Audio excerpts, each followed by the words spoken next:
भैया हम रजनीश गिरी तमाम भोजपुरिया दर्शक के हाथ जोड़ के प्रणाम और नमस्कार करता है। आइए आप सबका बीच एक हिंदी सॉन्ग भेज रहे हैं।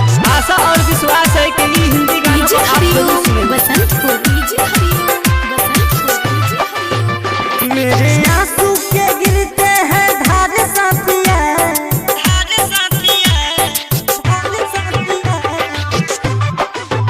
मेरे आंसू के गिरते हैं धार साथिया।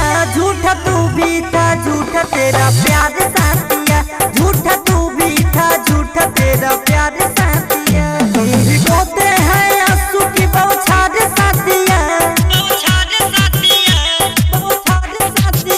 झूठा तू भी था झूठा तेरा प्यार साथिया, झूठा तू भी था झूठा तेरा प्यार साथिया।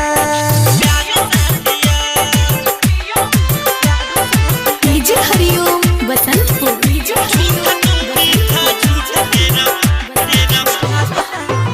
हम तरफते हैं तन्हा सारी रात में हो, रात में याद आते हैं लम्हे गुजरे साथ में हो, साथ में।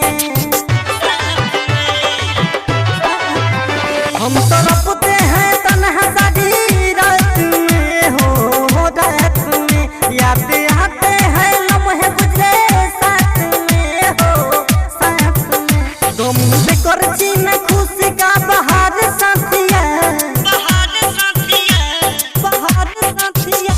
झूठा तू भी था झूठा तेरा प्यार साथिया, झूठा तू भी था झूठा तेरा प्यार साथिया।